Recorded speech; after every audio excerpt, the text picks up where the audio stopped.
Hi guys! Good morning! Welcome back po dito sa Gandara Asayo Channel for Showbiz Update. Andito na naman nga po akong muli nagbabalik. Ang nagmamaganda ninyo kachismasang Kim Pao, wala na nga pong iba. Ang lokareta si Gandara Asayo upang maghatid sa inyo ng latest update and fresh happenings patungkol kina Kim Chiu and Paolo Avellino. And para nga po sa gabing ito ang tatalakayin, ay umagang ito ang tatalakayin naman natin at pag-uusapan ay patungkol dito sa project nila Kim and Paolo na baka daw po malabo ng matuloy. San kaya nanggagaling ang balitang ito, mga kakipi? Tara't pag-usapan at alamin nga natin. Kaya manood lang po kayo hanggang dulo ng ating video. Mamaya ay pag-uusapan po natin yan. Pero bago po ang lahat, sa mga di pa nakaka-subscribe sa ating channel, maaari lamang napindutin po rin yung subscribe button at notification bell natin na nariyan sa baba upang kayo po'y maging updated at ma-notify tuwing may bago tayong chika at balita hinggil sa Kim Pao. Basta mga balita na may kinalaman kina Kim Chiu and Paolo Avellino, sagot na nga po natin yan. And darito rin po pala ang ilang mga comments na napili nating basahin ngayong umagang ito upang pasalamatan ang ating mga taga-subaybay na nakatutok at taga-abang po sa ating daily updates para mabigyan na rin po ng tinig ang kanilang mga komento at opinion. So ang first commenter nga natin para sa umagang ito ay si Miss Rosemary Chano. Shoutout po Miss Rosemary. Sabi niya, ma-approve siguro Miss Gandara kung magpakasal na. Si Daniel Padilla na lang sa Incognito. Siya na ang lead. Kasi may serye ngayon si Gerald A. at Richard G. Ayan, pinalit sa slot ng The Alibi. Nakakasad lang isipin, pero okay na rin para wala nang mag-away-away tungkol sa ratings. Imposible, madam. Alam nyo kasi ang mga bashes, tututok yan sa ratings ng The Alibi. Sana lang talaga mas pagpursigihin po natin ang ratings. Ano po, ang makapagpatrend ng isang scene talaga nila Kim and Paolo. Anyway, about sa Incognito, hearsay lang kasi yun eh. Yung iba gustong mangyari na may ibang maging partner si Kim, magka-solo project, maging parte siya ng Incognito since action to. Pero kung magkakaroon ng action, gusto ko kasama niya si Paolo Avellino. Alam niyo naman mga kakimpaw kung gaano kagusto ni Paolo Avellino ng action. Nagparinig na nga po siya mga kakipi and mas challenging roles pa. Sana kasama po si Kimi sa mga plano niyang yon. Anyway, sabi naman dito ni Miss Norma Dayag, shoutout po sa inyo. Gandara, April 4 uuwi na daw si Kimi. Yes, sana'y uuwi na siya at iiwan na lang KP para mapanood namin siya sa Showtime. Good AM to all KP fans, especially to legit vloggers, friends, and seniors. So with Aki and LJ. Ano pong ibig niyo sabihin na iiwan na lang ang KP, Ma'am Norma Dayag? Iwan na lang niya ang Kim Pao? Ano niya, mag-solo na lang si Kim? Ganon? Nakakaloka naman. Parang game na game kayo na mabubag na ang Kim Pao. Wag naman po. Mga kakipi, dapat tayo dito, ang pinag-uusapan natin ay kung paano natin palalakasin ang Kim Pao, patatatagin ang Kim Pao, kung paano natin susolusyonan ang hinaharap ngayon nila Kim and Paolo. Ang sarap kaya na after everything ng mga pagsubok na dumaan kina Kim and Paolo, yung halos akala mo wala ng pag-asa sa tindi ng mga pinagdadaanan, after po ng ilang taon, marirealize mo na nalagpasan pala natin yon ng magkakasama. Na hindi iniwan ng fans ang Kim Pao no matter what happened. Ang sarap kaya sa ganong pakiramdam na ang dami nyo palang pinagdaanan na magkakasama. Kaya makakipi ngayon na may problema po sina Kim and Paolo tulad ng pagpapaalis po sa kanila sa primetime slot, wag po natin silang iwan, 'di ba? At saka dahil may project si Pao, wag po natin hilingin na magkaroon pa ng project si Kimi sa iba kasi yan ang simula ng downfall po ng Kim Pao. Diyan na po magsisimula na mabuwag ang Kim Pao kasi magkakanya-kanya na ang Kim Pao Lanche. Etong nangyayari ngayon kina Kim and Paolo, pagsubok lamang po ito. Pagsubok para subukin ang atin pong katatagan bilang mga Kim Pao fans. Kung gaano natin kayang panindigan, kayang hawakan sila Kim and Paolo. Basta ko hindi ko sila iiwan, patuloy lang po ang support ko sa kanila. Anyway, sabi naman ni Ma'am Mercy Malanda Salana, parang ginagawa na ng paraan para mabuwag ang Kim Pao eh. Kung para sila sa isa't isa, maging sila. Pero kung hindi, wala nang magagawa dyan. Ganon talaga ang buhay. Sabi nga ni Kim, sanay na siya masaktan.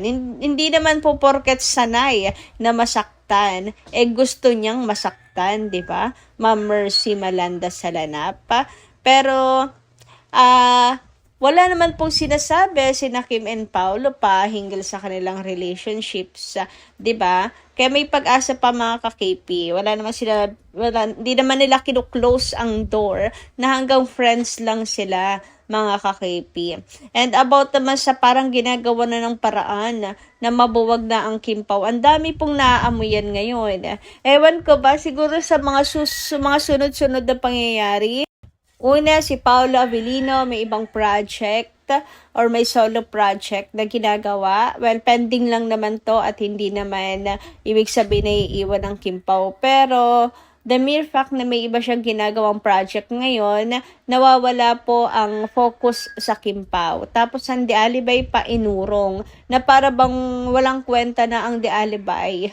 Parang gano'n na lang, basta-basta nilang i-dispatch siya ang The Alibay porque ayun, hindi po na-meet yung expectations sa ratings. Siguro yun yung dahilan, So parang dahil doon, nawawala na ba sila ng gana sa Kim Pao? Kaya alisin nila, may nakikita na ba silang negative kina Kim and Paolo? Ito na ba yung simula na pag-iisipan nila na bubuwagin ng Kim Pao, etc. Gulong-gulo na talaga ang utak ngayon ng Kim Pao Lancia. At eto pa, may bali-balita na kapag pumatok daw, ayun nga, tagal nyo nang sinasabi sa akin to, dami nagsasabi. Ito, di ba yung mga comments nung nakaraan, nagandara, kapag daw pumatok ang tandem ni Nadine at ni Paolo, masusundan pa ang project nila. Panay naman ako nang sabi sa inyo na imposibleng mangyari kasi pending project lang yon and wala na po si Paolo Avellino sa Viva. 'Di ba? Kumbaga ay wala na. Hindi na yun masusundan. Hindi naman siya nakakontrata sa Viva. Pero syempre, di na naman natin alam kung paano ang takbo ng show business. Ayun, baka daw nga may posibilidad na masundan pa ang project nila Nadine and Paolo kung sakasakali na maging successful. Ano yun? Trial and error na titingnan kung saan mas papatok, Kim Pao lang ba or kapag pinartner sa iba. So kung papatok, iiwan ang Kim Pao, parang ganoon ang pumapasok sa isip ngayon ng mga tao kasi susundan daw yung project pag naging successful o baka naman hahanapan ng iba si Paolo Avellino na partner para makapagpahinga ang Kim Pao. And tanong, gusto rin ba nila Kim and Paolo na makapagpahinga? Kasi, ang pag ganun, unti-unti na talagang mabubuwag or talagang yun ang plano na buwagin na ang Kim Pao Lancia, ang Kim Pao. Sina Kim and Paolo, si Paolo naman pag tinatanong tungkol sa pahinga, 'di ba? Naisipan niyo bang magpahinga kasi sunod-sunod yung project? Sabi ni Pao, naiisipang magpahinga kasi sunod-sunod yung trabaho. Pero si Kim Chiu pa rin. Kumbaga ang pinag-iisipan pa nga nila kung ano yung mga projects na po pwede pa nilang gawin, characters na hindi pa nila nagagawa na pwede nilang iserve, ipakita sa mga fans, ganyan. So yun yung pinag-uusapan nila, yung hindi pahingang as in mawawala ang Kim Pao, kundi pahinga kasi sunod-sunod ng trabaho, work-life balance ba? Ayun, work and life balance. Yun yung tinutukoy lang ni Paolo Avellino na pahinga. So, tingin ko si Kim and Paolo hindi rin po ganun-ganon, basta-basta papayag. And gusto ko nga rin malaman anong reaction ni Paolo sa ginawa nila. sa kay Kim Chiu na, ayun nga, 'di ba A-lister si Kimi, grabe ang pagsisikap ni Kim at pagka-loyal. Tapos basta-basta na lang po nilang sisipain, aalisin po. Wala pang 1 month. Sa 8:45, sinipa agad sa 8:45. Anyway, sabi naman dito, basta ako focus sa The Alibi at Kim Pau's World Tour. Saka malakas naman ang fans nila. Kaya na ni Pau at Nadine yan. Lalo pat hindi naman kailangan ng Nadine Stan ang support natin. Kaya paubayan na natin sa kanila kasi kung makikisakay pa tayo, i-bash lang din naman nila si Kimi. Hashtag Kim Pau. So yan po ang say. And ayun nga tungkol sa project nila Kim and Paulo, kung sakasakali na maging patok yung Paulo na din, hindi na ba yun matutuloy yung project nila Kim and Paulo? So, paano yung pag-training ni Kimi? Sana maging malinaw yan. Pero, ayun, sa ngayon, hearsay pa lang naman po yun. At ako'y hindi naniniwala. Sinusupla ko na mangyari yan. Nabububagin po ang Kim Paulansya. So, tama rin naman nga po ito na hayaan na po natin ang medyo nagbabago tuloy yung isip ko. Parang tama nga, nahayaan na lang natin ang Nadine Stans, Fancy Paulo sa project nilang dalawa. Kasi, at the end of the day, may masasabi sila sa tandem at mako-compare ang Kim Pao. So, ready ba tayo marinig ang mga comparisons ganyan? Anyway, sabi naman dito, hindi ako nababother sa issue ng ratings ng The Alibi kasi grabe yung dami ng ads normally. Kaya gusto ng show ng mataas na ratings para maka-attract na advertisers. Pero ang The Alibi, yung nanonood na ang nagre-reklamo kasi parang 10% na lang napapanood yung mismong show. So kayo guys, anong inyong say patungkol dito? Comment nga lang dyan sa baba. Hanggang dito lang po muna ating update. Thank you so much po sa inyong pakikinig. Kita-kits po tayo muli sa mga susunod natin, chika. Maraming salamat at good morning!